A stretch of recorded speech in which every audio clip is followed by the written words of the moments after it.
Hello there, and welcome to episode 23 of the Or So She Says podcast.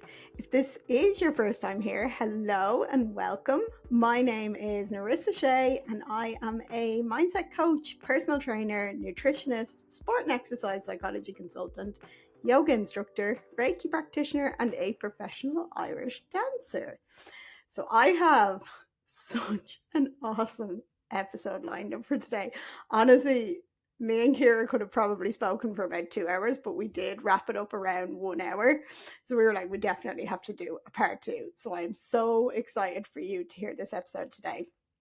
So a little bit about Ciara before we jump into the episode.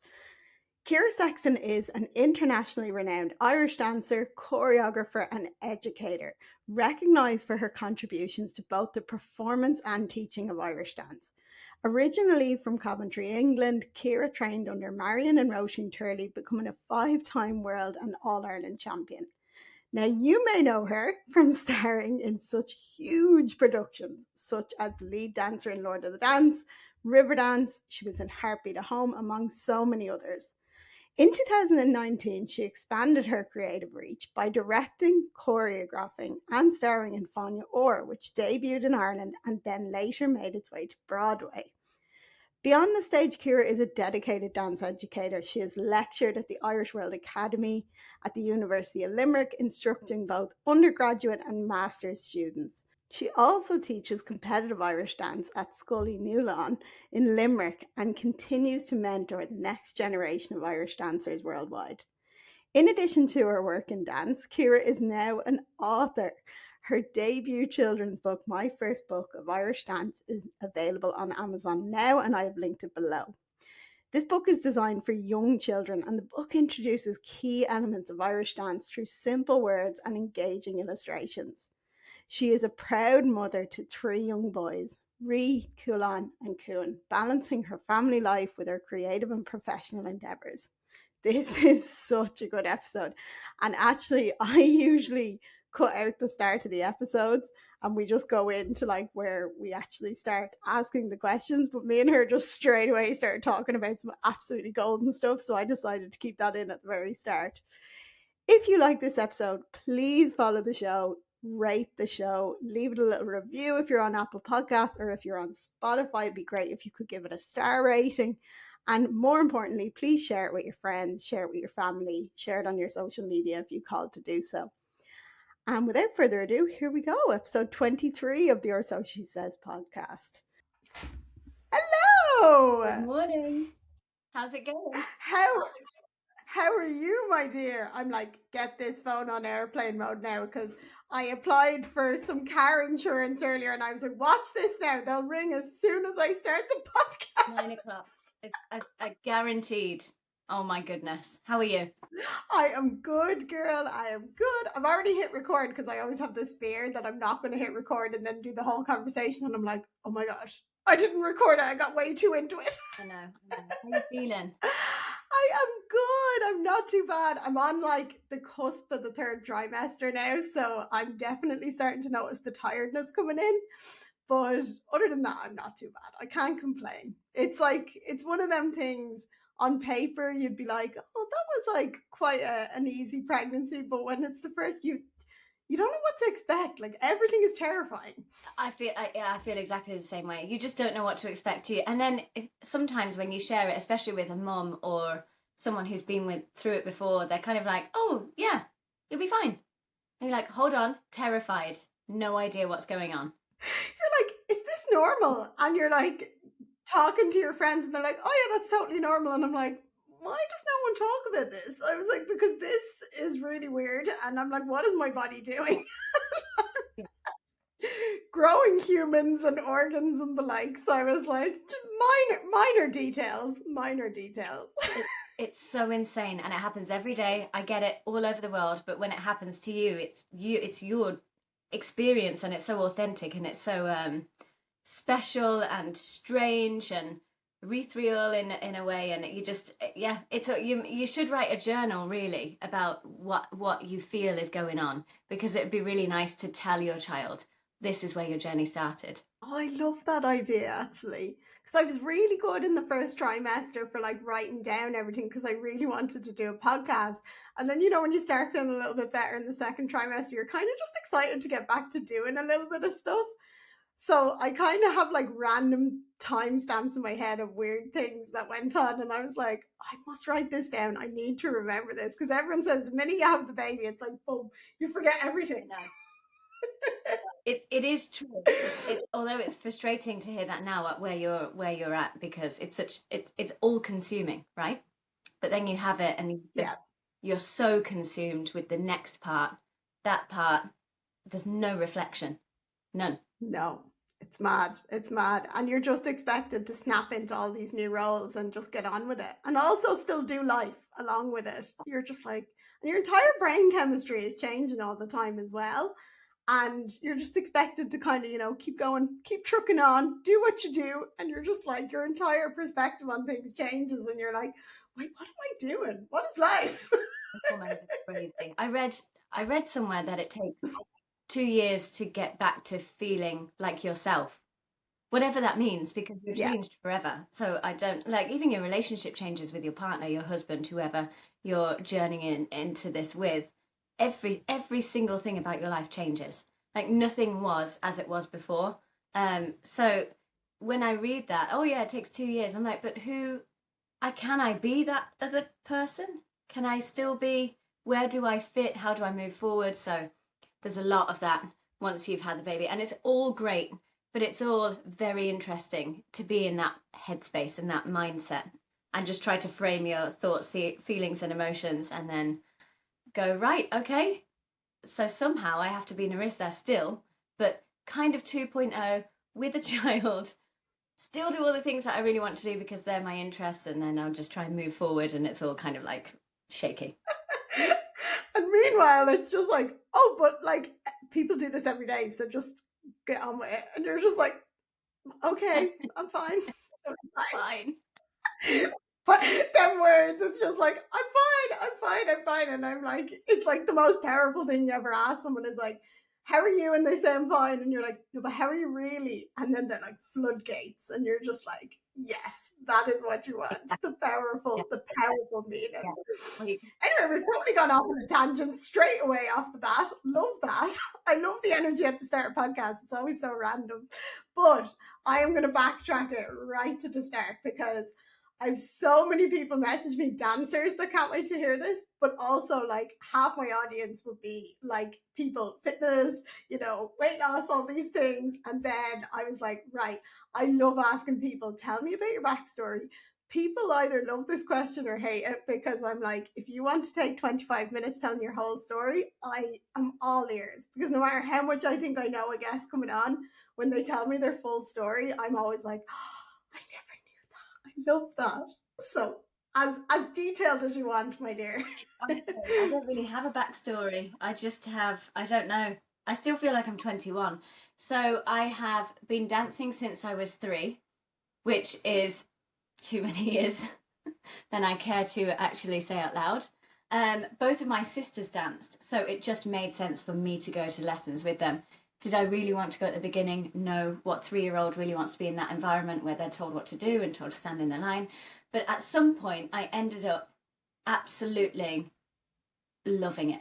And it just became my entire world. And it was something that I did 5, 6 days a week, even after both of my sisters had sort of moved on from dance. They weren't of the same, they were really talented, but they really didn't like what they saw in competitive dance. And this was in the 90s. So I'm not too sure what they make of things today. But I, on the other hand, fell in love with that competition. And I did really like structure when I was younger. I needed structure. So I worked really hard at school to be really very average. But I still did the work. And I felt like at school we worked and then we tested and we saw where we were. And in dancing, we danced in class and then we feshed to see where we were. And it just really suited my wants and needs at the time. I really liked working towards something, even though I wasn't always the best in school at anything really, but I liked working towards something and achieving a goal, or perhaps learning where I'm at. So yeah, dancing really suited me, competitive dance really suited me. And then when I was 7, Riverdance came out, and I thought, well, raise the roof. This is something that I have to do. So since I was 7, I dreamt of being in a show. When I was 16, I went to see Celtic Tiger, and that's when I knew, if I ever get the chance, I need to understand, what is Michael Flatley? What is? Because at the end of Celtic Tiger, I was stood up on my chair, cheering for a man who was running up and down a line, Irish dancing, but who had this presence that I couldn't quite put into words or understand at 16. And I turned around and there was an arena full of people doing the same thing. And I thought, I have to learn what is going on here. This is bizarre. This is mad. This is great.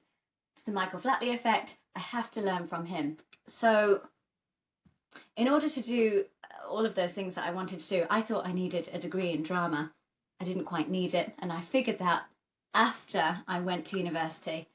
So I left without completing my degree, something I don't think my mum will ever let me forget.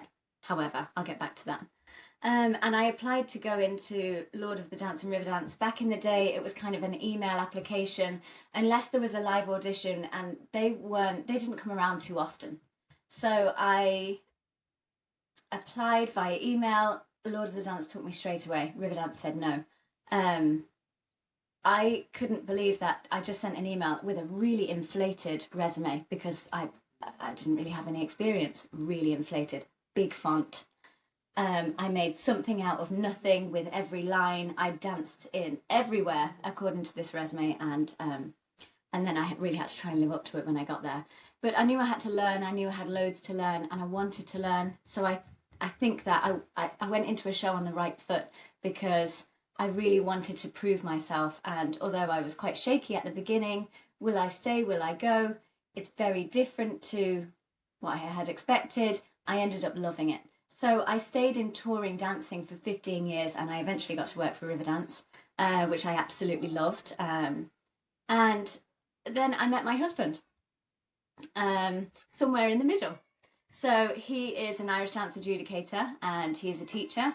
And we met at the Boston Worlds, and the rest is history. That was in 2013. And he'd already set his roots. He was in the original Lord of the Dance, so he's just a few years older than me. And we have been married for 3 years. We've been together for 10, on and off, but together for 10. And we have 3 amazing children.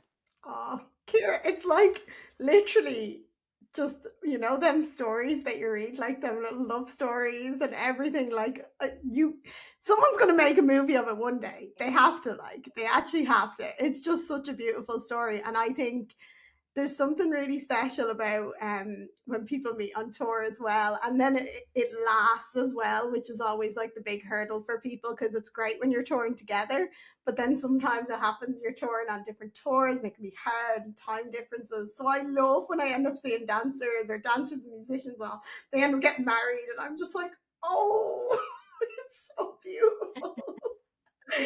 And you guys are teaching now as well. Yeah, we teach together, here in Limerick. We inherited the dance school from his parents. They sort of decided it was time. They realised that me and him were forever, maybe before we did. And they just said, okay, and that's it now. We're going to draw a line underneath what we think has been a fantastic career, which they just had, just the legacy of dance that they built. I mean, will we ever be able to replicate it? I don't think so. But I can certainly learn from it, and I can certainly try and do them proud. So we inherited the dance school, Scully Newlon, and we've been making it our own ever since, for the last 5 years. So do I love where competitive dance is right now? No, and I'm not afraid to say that. I'm certainly not ashamed to admit that. So I do not want to insert myself in that, and definitely young minds and young dancers every single weekend. So we pick and choose where we go and why we go. We look at things like location, money to get there, entry fees, and then, of course, the people who are sat down adjudicating the children. So they are really, really big in where we decide to go, because I believe that if you're bringing business to somewhere, that place should be deserving of a business. So it's very opposite to a sort of world that I had been so acquainted with, whereas I would have been at a fesh every single weekend.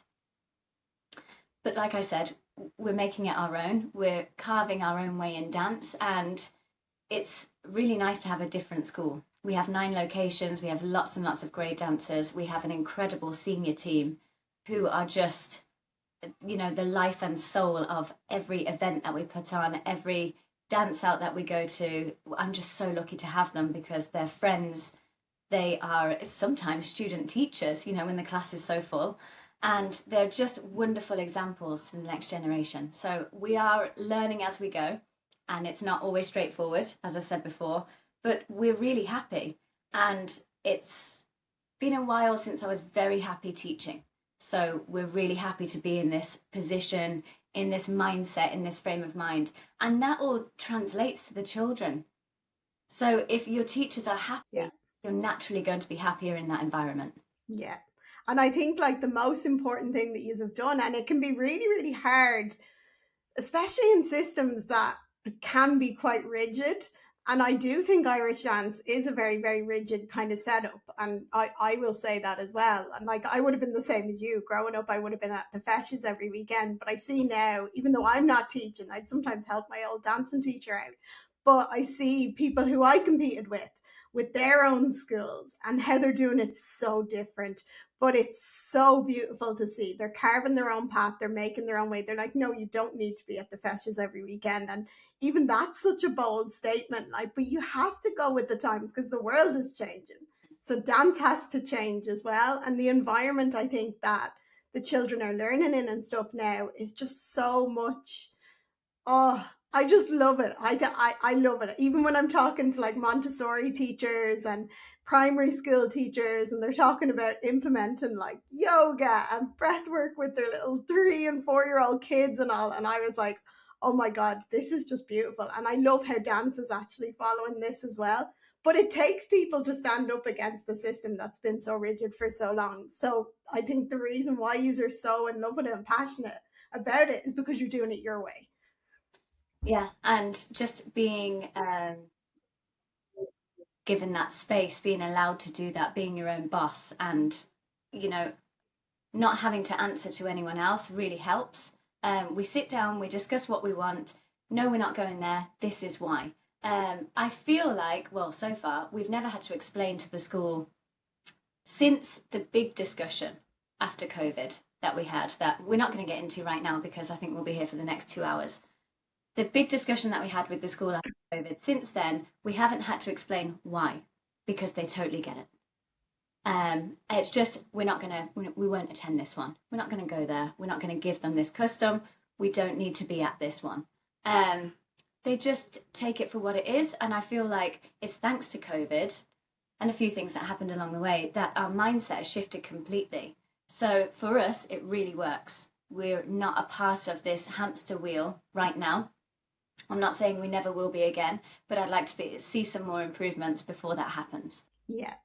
Oh, that is lovely. I love that.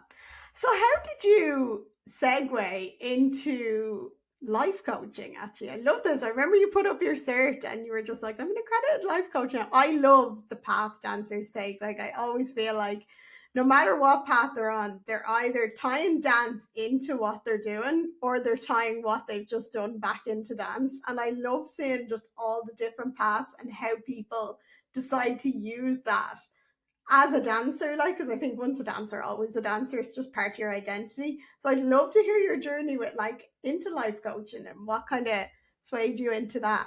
I life coaching. I mean, it's been 5 years now since I studied. I a COVID time, people coming to me for advice that I didn't really feel qualified to give. I didn't know how to support people, and I've just always really wanted to listen to people's stories and try and help them, because I always think if you share what worked for you, well, this might help someone in some way, because it's not always the same. What works for me works for you, but by telling each other what works, what didn't work, you can forge a new path forward together.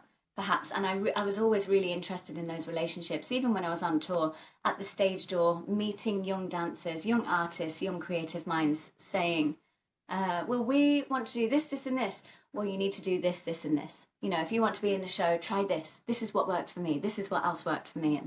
And so it was the give and take of advice that I just felt, okay, during COVID, we were all connected online and I loved it so much. But I feel like I need to learn a little bit more about giving advice and the techniques required to give proper advice to young minds, to minds my age, to older minds. And I didn't fall into it, but I opened a web page one day and I think I sat and read some information for about 4 hours and I just didn't realize that all that time had passed. And I thought, these are the techniques that I can really use to help people. And at that time, I really thought I was going to help competitive dancers. But since then, and since I've been working, I've sort of segued into working mostly with creatives, artists, professionals, singers, people who are in the West End, people who are on Broadway, people who are touring mainly. And it's not always to do with Irish dance, but it's always to do with that professional industry of singing, acting, dancing. I honestly think that was actually where I needed the most support. When I think back on it from my competitive dance, like I competed until I was 23. Like that's crazy. That's unheard of these days. But even though it was hard and like I did have a good work ethic and stuff like that, I was a bit like you. I strived on like, seeing where I was at, whether it's school, whether it's college. And then you enter the performing world. And especially coming from backgrounds like of competition and stuff like that, that's when I was really lost, like really, really lost. I didn't know what was expected of you. I know you work with artists now, like to help like them with their CVs and their show reels and all this. And I just think back, like when you told me this, and I was laughing, thinking of my very first show reel and my awful CV. And I was like, did I even have a photo on it? I can't even remember. Like, if I had that support of what you're offering to people who want to step into that world, I do genuinely believe that was the hardest transition as a dancer. Going from, and I did the performing arts degree down in Limerick, so I kind of dipped my toe in the performing world, but still that transition of tour life and going on tour and all these different things. And it's not just what's happening on the stage, but actually like the entire transition of your life changing overnight and being on the road. I was like, I actually feel like that's where I really, really needed the support. So I think it's amazing what you're doing with artists now. You're so kind. It is continued support. So, my longest standing touring dancing client has been with me for 3 years, and still, when we chat, she'll say, I'm going to France, and I'll say, well, you need to pack your snacks because you know what happens in France. And, it's just that the hands-on, experience that I've had before that really connect us because she's going through something that I've been through. So I feel like to advise on it, you do have to have lived it. But I want to touch on something that you just said, which is something I always speak to people about. First of all, wow, how did we get into a show with the resume that we had? Like you said, did it even have a photo? Oh my goodness. It might be different these days, and it is different these days. You almost have to present yourself as a ready-made touring dancer, and your headshot needs to basically look like you've been in that show for the last 3 years and you've honed your craft when we haven't really. So would we have gotten the start now that we got back then? I'm not too sure, but how lucky are we to have the lives that we did? It's really hard for people because we reach possibly a height of one life and go back down to level one of the next. So touring competition. A lot of people I speak to are the best dancer in their class. A lot of people I speak to were in the top 10 in their age group in the entire world. And these are incredible things. And we're used to identifying as that person, even family friends, aunties, uncles. Are you the dancer? Narissa, the dancer. I know who I am.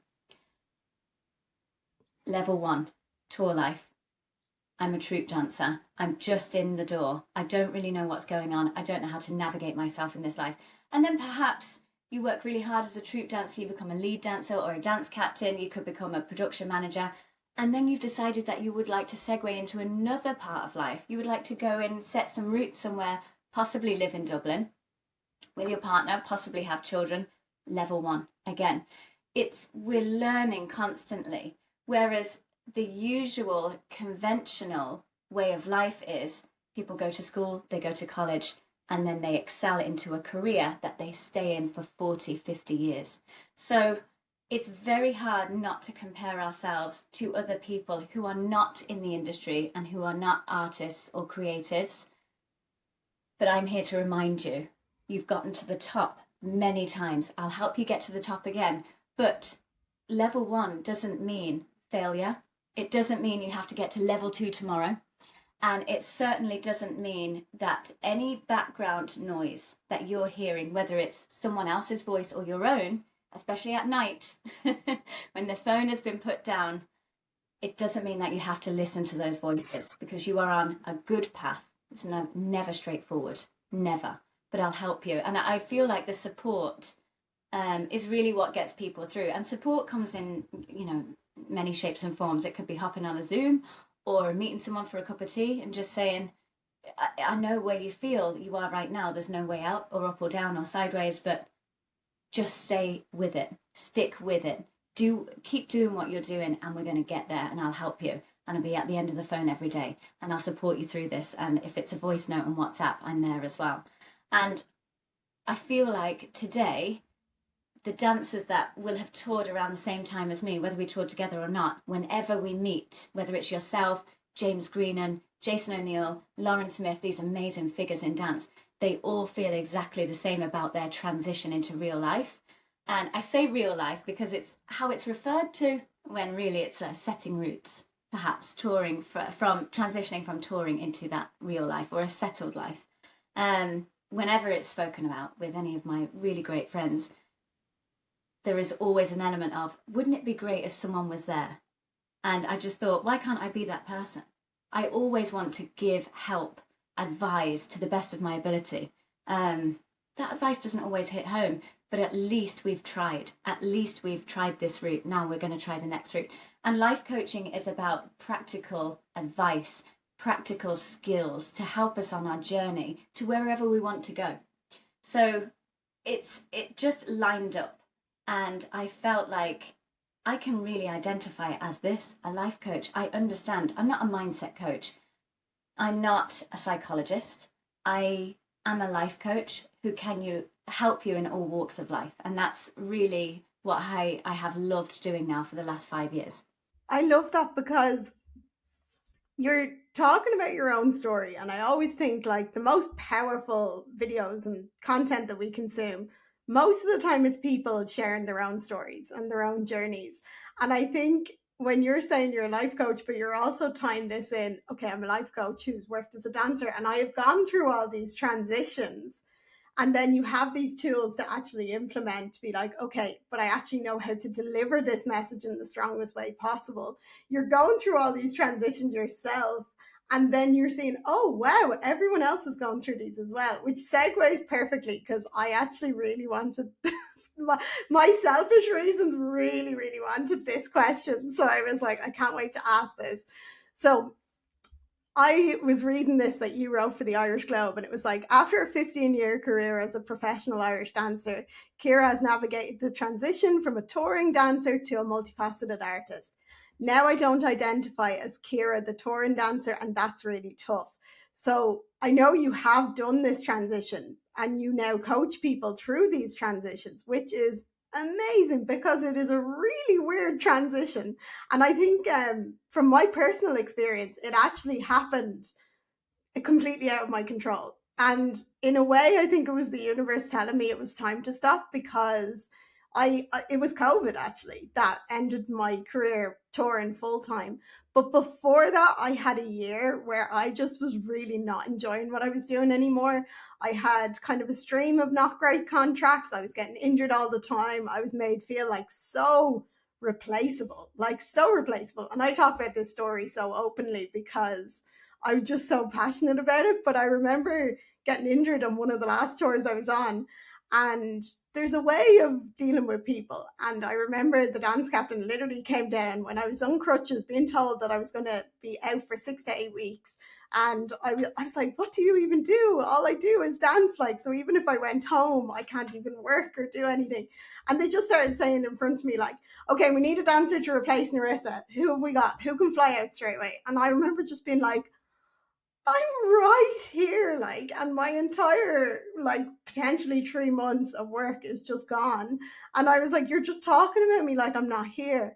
So I had a lot of situations like that near the end of my dancing career. So when COVID kind of hit and it made me shift perspectives and try something new, it was it was kind of a nice transition for me because I was being forced to stop doing it.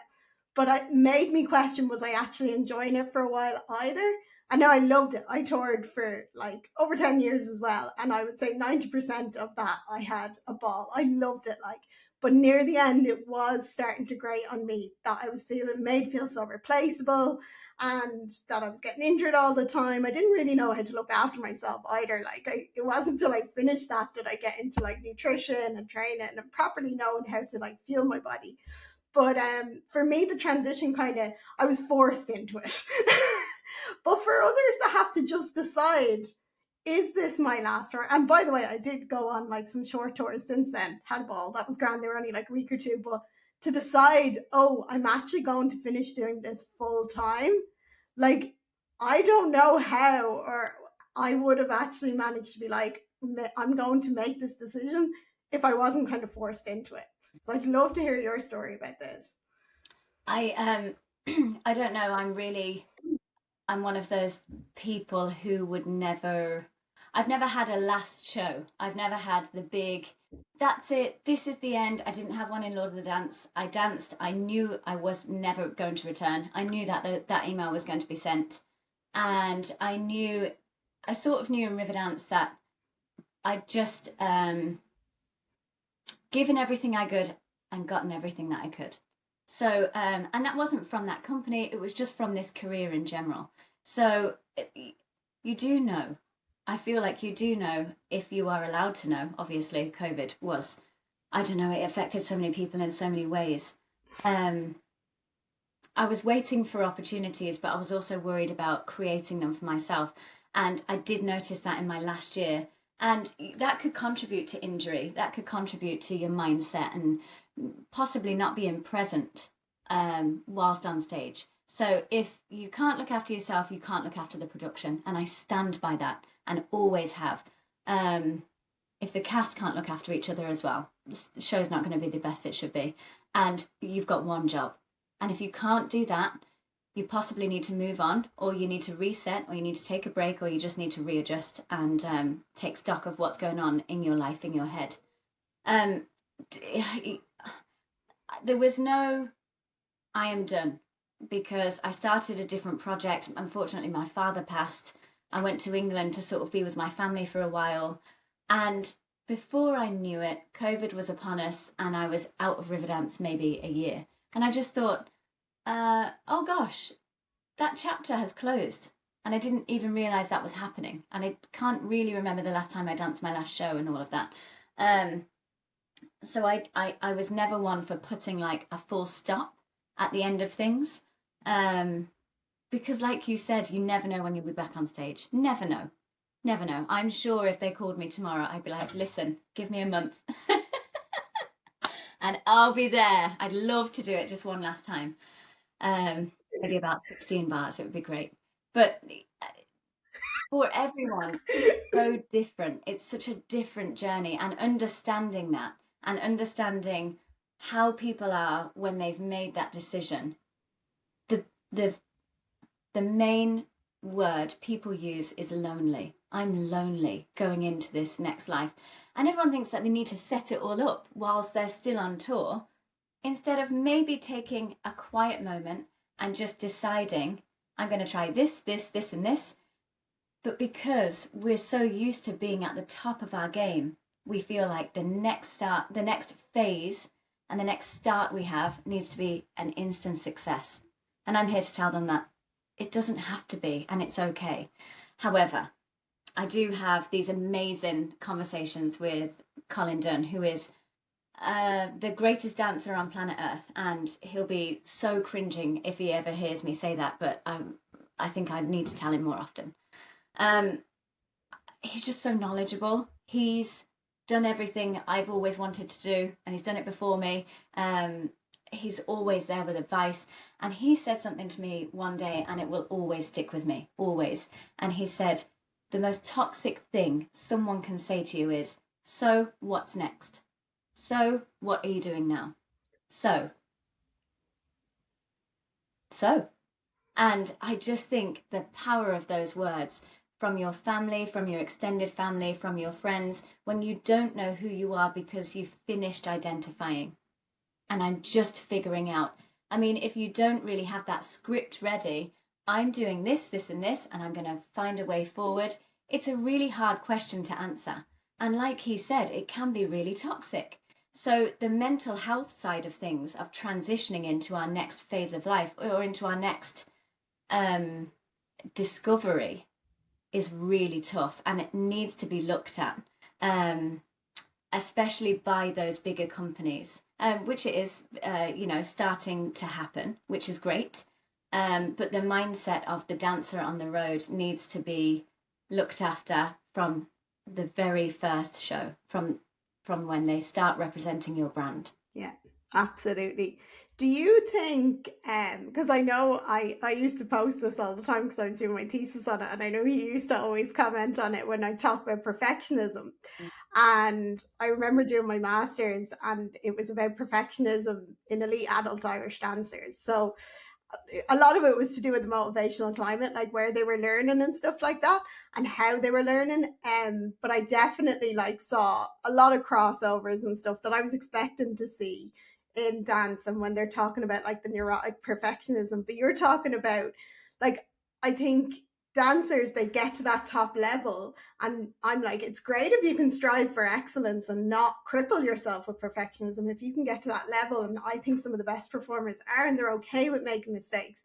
But a lot of us, like, I was a neurotic perfectionist. Like, I loved competing because, like you said, I loved the structure, knowing where I was, but I would be so hard on myself. And with competition, I felt like I could navigate it a little bit better. But touring and being a perfectionist and kind of not really knowing, because it's not a competition, where you were kind of standing, then you'd be getting into your own head and stuff like that. And then, like you said, every time you move on to that next chapter, you have this massive standard in your head that this next chapter you need to be up here straight away. Like, I launched my business and I was just like, okay, I need this entire thing to just be a huge success from the get-go, because like I was doing really well in dancing, and like owning your own business is just wild anyway. You have to be able to navigate the ups and downs of it. But I think something that I found really, really helped me over the last few years was yoga and Reiki. Like, these really, really made me go in on myself and realize that I was like, what are you even striving for? Why do you think you need to be perfect? Like there's absolute, and it was crazy how much I had to do work on myself to realize how much of a neurotic perfectionist I actually was. And I was like, whoa, I talk about this all the time. And I was like, pot, kettle. So do you think you still see this now, and that could be potentially why some of these transitions are so hard? Is, I think as dancers we are quite the perfectionists, but like sometimes does it take it to the extreme? I mean, perfectionism, yeah, I would always comment when there's just so much to get into. But as a life coach, my job would be trying to find the root cause. Where is it coming from? Yeah. And that can be, you know, it can be quite a traumatic competitive dance career. It can be a traumatic college experience, a touring experience.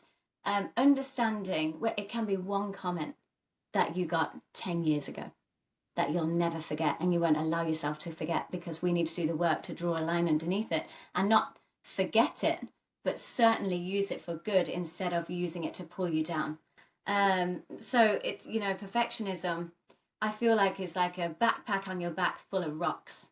And when you start to break it down with someone like a life coach or a psychiatrist, or a mindset coach, or someone that can really help you in so many different ways, even with Reiki, with yoga, with Pilates, find, what releases you.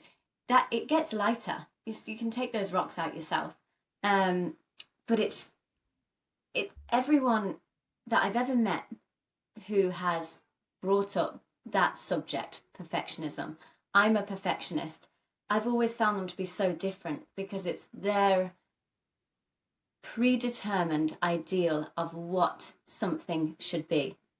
So most of the time it's not, it's according to them. This is what I feel is perfect. And possibly for you it was that the achievement, so it could be feedback. That show was great because I received this and this. Possibly. And that could be from a producer, a manager, a dance captain. That's when you felt that you thrived, and that's when you felt that things were good. And then when those comments were absent, I must be awful. When you probably, that's all in your own head. So finding the root cause of why we need that, which you have touched upon. I need the structure. I need, well done, and I will thrive again in the environment. I will thrive again on stage. So it's all about unlocking it all and where it all comes from and why we think the way we do. But yeah, it's such a heavy topic. And like I said, no one I've spoke to has ever really had the same root cause.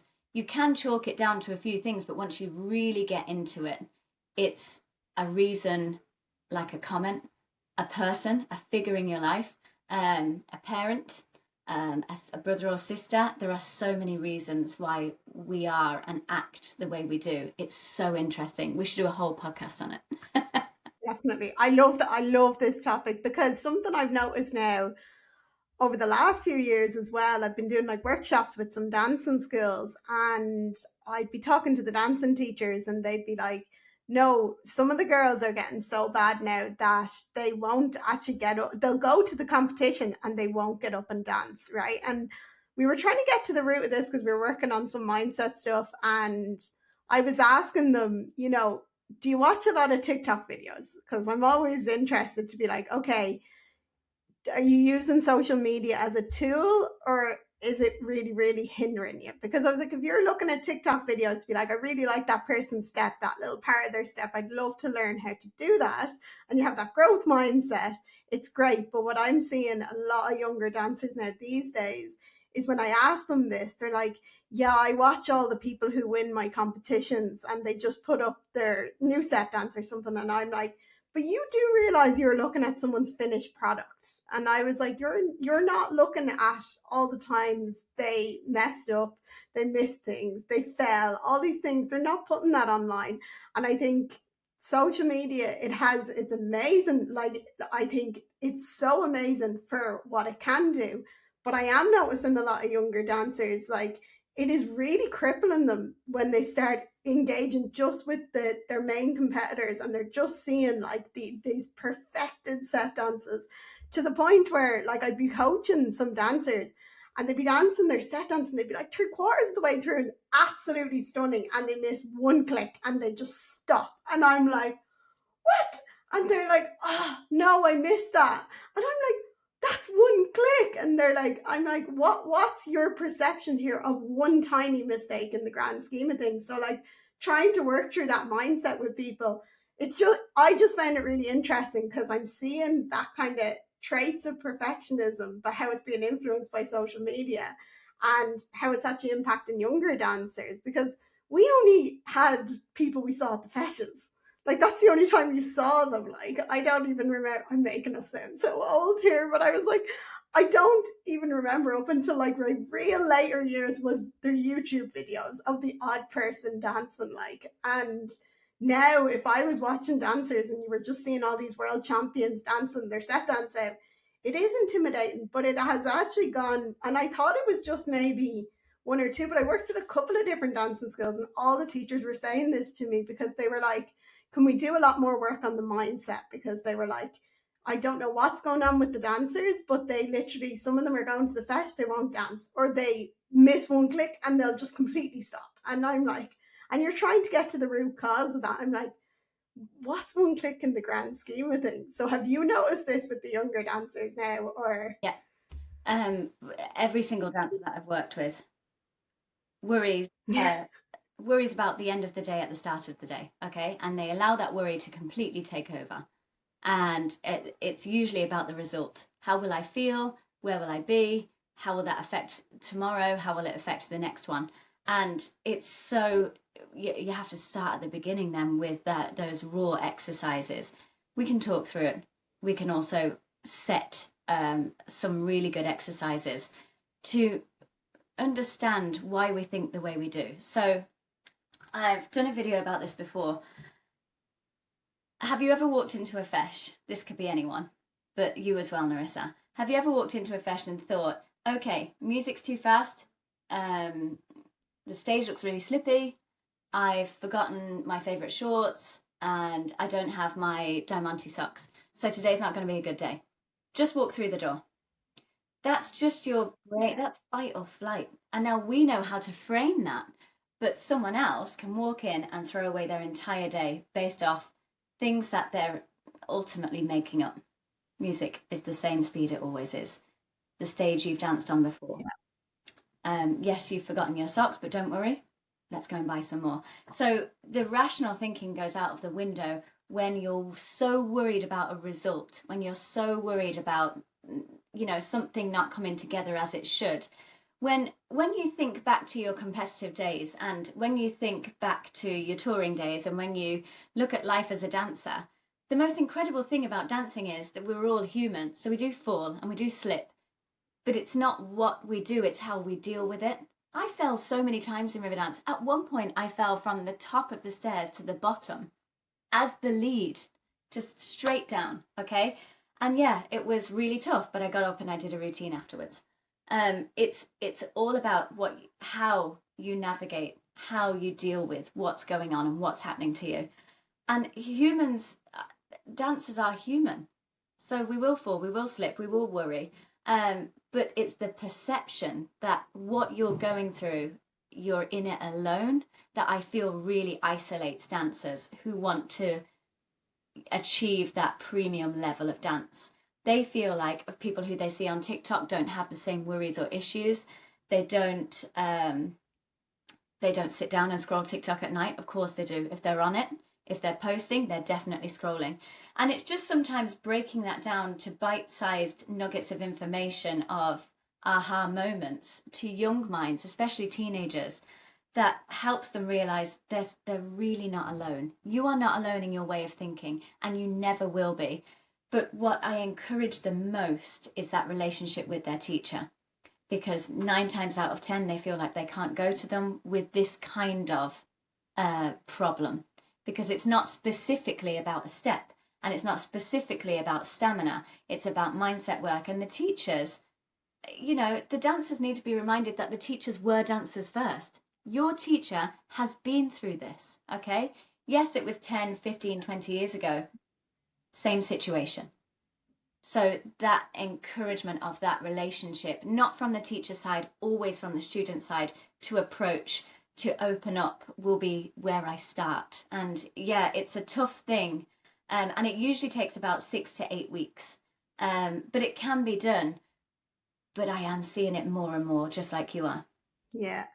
And it is funny because you do forget that dance teachers are dancers. Like, and I remember, like, me growing up, my main dance teacher, like, it wasn't until I got way older did I remember, like, oh, she's a dancer too. But then one of my teachers was always dancing with me, and then became my teacher. So I always felt like I could say it to her because I'm like, oh, I remember her competing. And it's funny now when I go in to these schools where some of them, the older girls might remember me, but that I was like, I haven't competed in over 10 years, so it'd be way older girls. But the younger ones, but they still, I think it's partly because I look young, the teachers would be like, will you talk to them, because they know you're a dancer and that they listen to you like you understand what they're saying, because they get that you're a dancer because you're still kind of touring and stuff like that. And I was like, but you're a dancer too, like, you remember all of this. And it is wild. And I think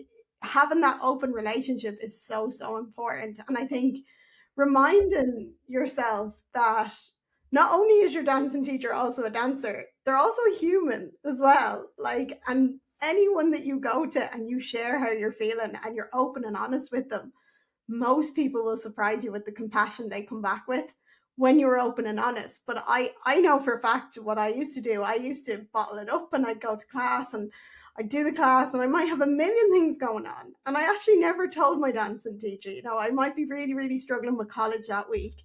And I wouldn't say it. And now I look back and I'm like, why didn't you just tell her like you were really struggling at the end of your set dance this week? And she was like, not giving out to you, but she was just like, what's going on? And you know, you need to fix this, this, this. And I was like, you know, if I actually just opened up to her and told her, you know, I'm having a really tough week in college and I had an assignment due and I was up late last night. If I actually just said this to her instead of bottling it up, she would have been like, oh, okay, don't worry about it. We'll look at it next week. Exactly. So it's so important to remember, like anyone you're dealing with as well. And I even see this in the coaching space when I be coaching people. I'm like, the more like remind them, I was like, oh yeah, okay, I'm a personal trainer and a yoga teacher now.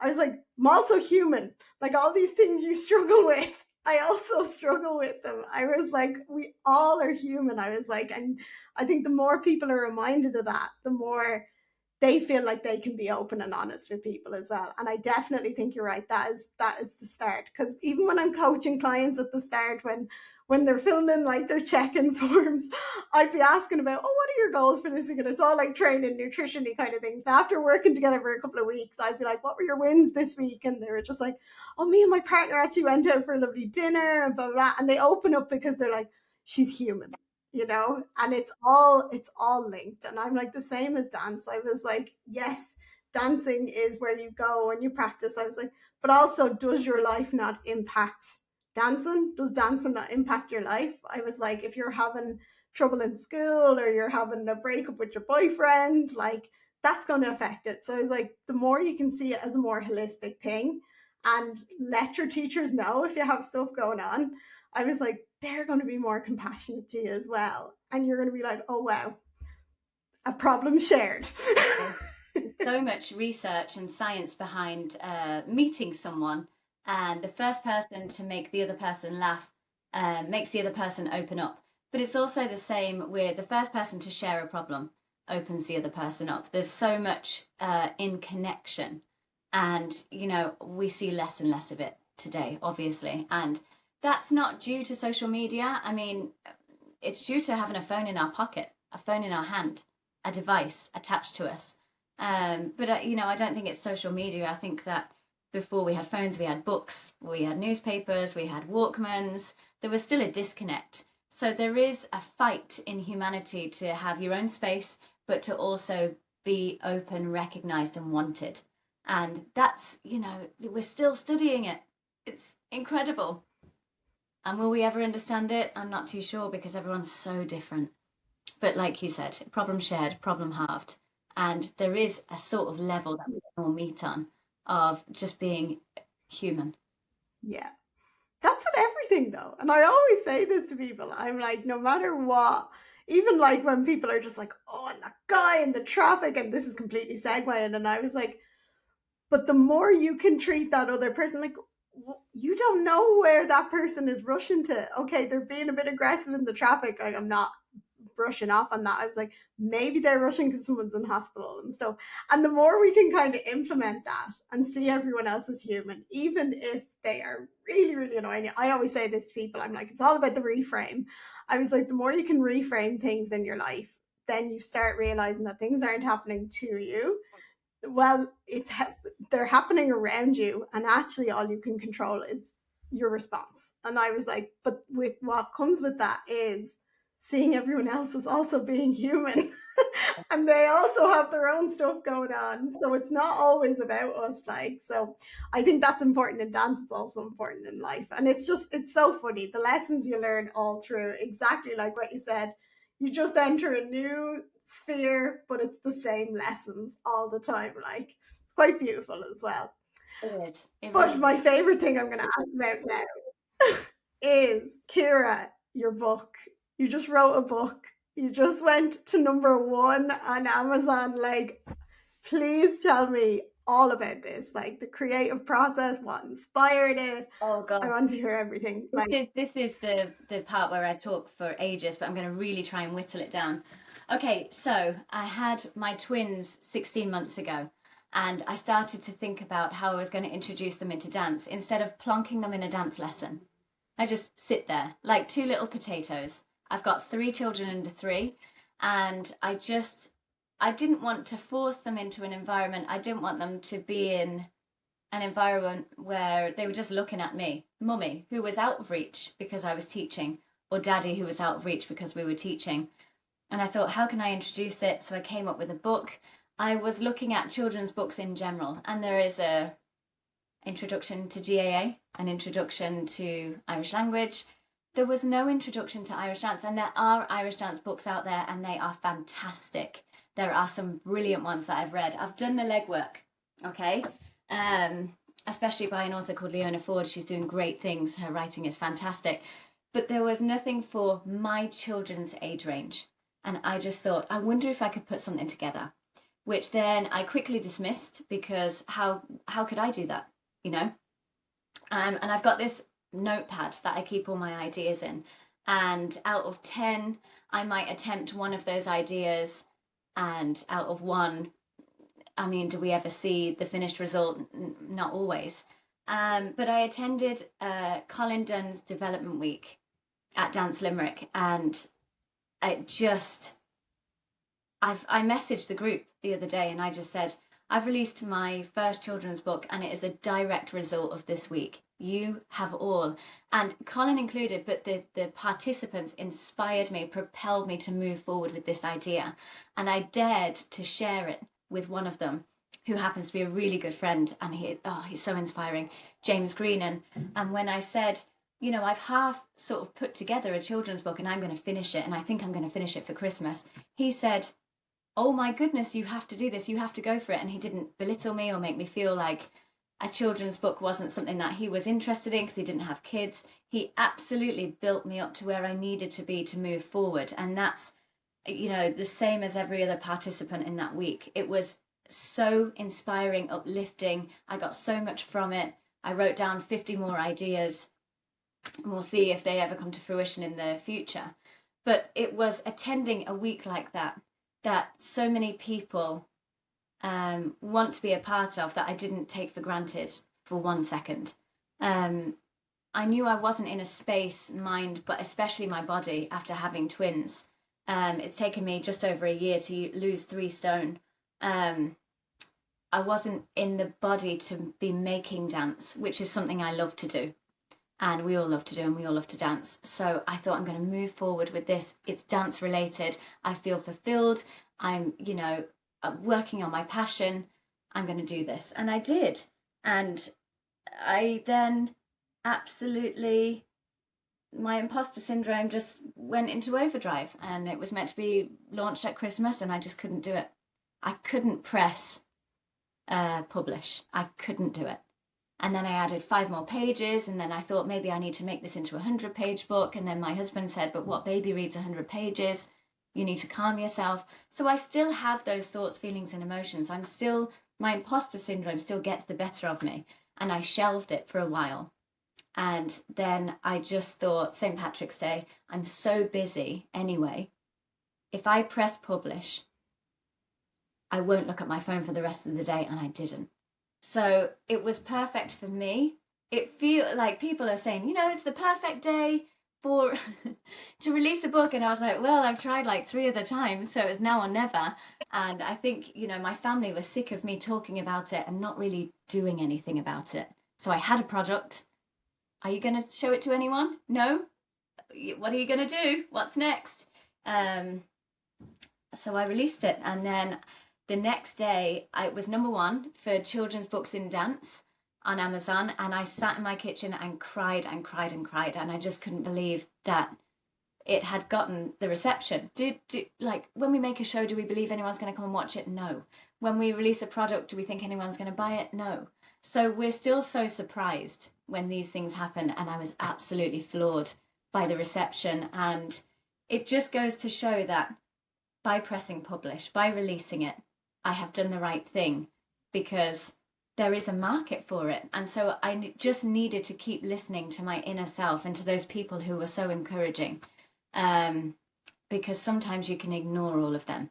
And especially when it's something so new, you're just like, oh my God, this is like, again, it's kind of linked into dance, but it's publishing a book. Like, that's just something so new. And you're probably talking to people, even though they're all in the creative space. It's like, it's not like you're talking to a load of authors who publish books and they're like, oh, I did this. It's something totally different. And I love that you're doing this because you're actually giving me advice, because I just finished my book and I'm waiting for the proofreaders to come back. And I was like, I'm going to be the exact same. I'm going to be like, oh, am I ready to publish it? And it's funny you said that, because I did the exact same thing. I wrote it last year and I left it. And I was like, I just can't bring myself to do any more with it. It wasn't the right time. But I do firmly believe in divine timing for all these things. So the fact that you said, I put it out into the world and then I left it and see what happens. And it was like the universe was like bang, bang, bang, bang, bang. And it's definitely going to be the first book that I read my child anyway. So great. I'm so excited. But I love it. But you're so right. Like, most people, they just bring their kids to an Irish dancing class, and most of the time it's just the local one. Oh yeah, send them down the road. I remember people used to be like to me, what organization are you in? Blah blah blah. Like, my mom and dad put this huge thought into it. They never danced. Like, they were like, we are going to send you to one in your primary school, like. And I was like, yeah, okay. And then it just stuck. It was one of the many things, like, that I was doing that, it eventually stuck. But exactly like what you said, like, just that little introduction to it when they're so young, to tell a little story, like, I just think it's gorgeous. And the illustration is absolutely beautiful. So kind, thank you. My friend Louise illustrated the book, and she's just, do you know when you meet someone that just gets it? She's not involved in dance, but she totally understood the brief, and we spoke every day for longer than I care to remember, maybe about 9 months, on and off. And I have the book here with me in my hand. She just totally understood what I wanted, and I was reading a lot about introducing children to things, and there's an incredible concept called social story.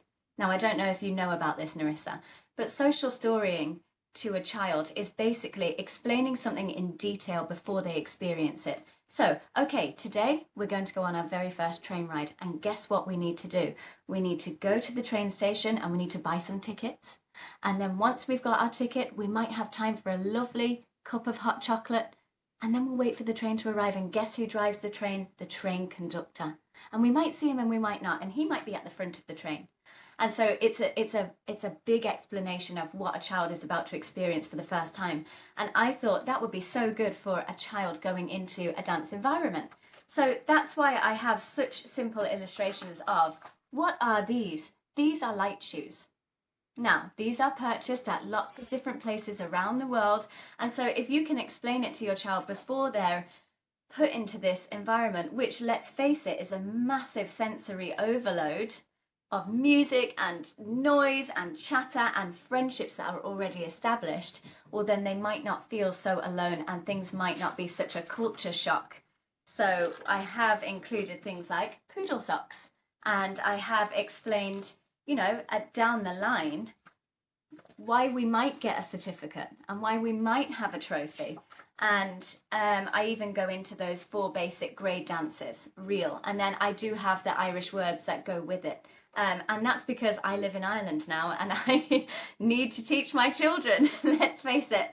I do believe that they should have the basic Irish, and they should be able to converse by the time they're teenagers in Irish with each other and with their father. So it's a great start. It's a great social story.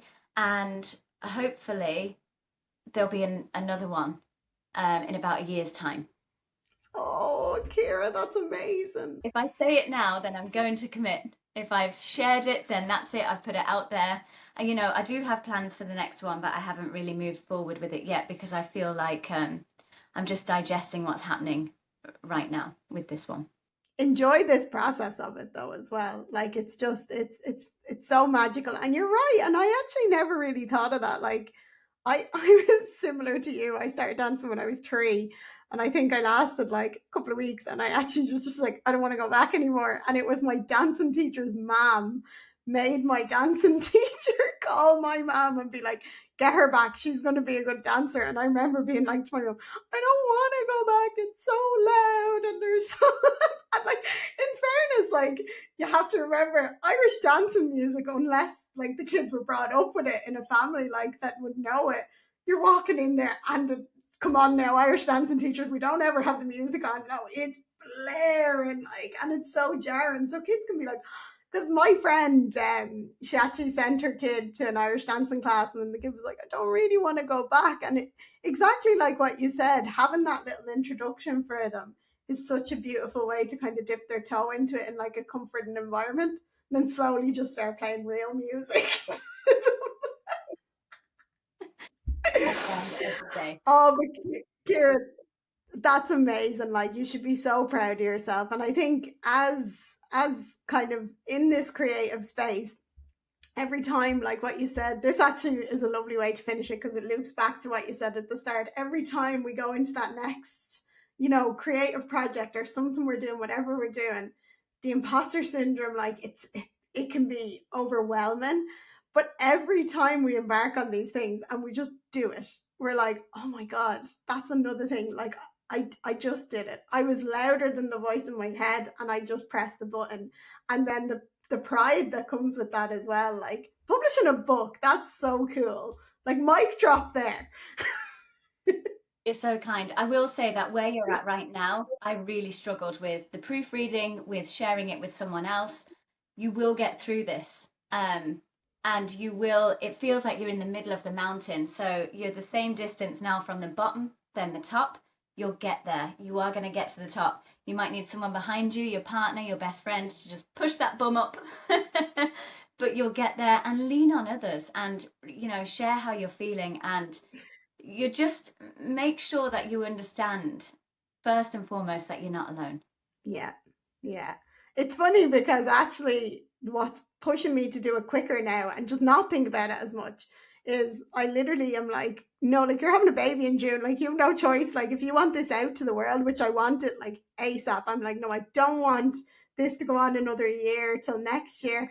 I read it and I actually went through it all again recently, made edits, and I was writing the very final bit of it and I closed it and I was like, I am actually happy with that. And I was like, right, I picked 5 people, they're proofreading it for me. And I was just like, it's done. But I would be the same. I would be putting this off and putting it on the long finger if I didn't have that deadline. I'm like, no, this has to be out by May. So it's kind of like a good deadline in a way, because same as you, once it's out there, I have so much going on this year. I'm like, right, it's out of my hands now. I'm not even going to be thinking about it. Yeah, it's great to give yourself that deadline and just say, it's done, what's done is done, and it's now or never. You do get to that point where you just think, I have to, otherwise it will never happen. So it's great that baby is deciding to come around June.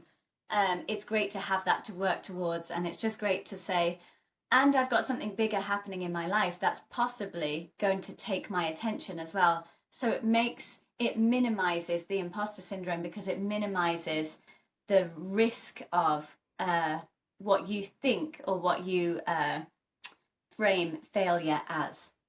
So suddenly, what was once all consuming has been shelved a little bit by something else, which is of more importance.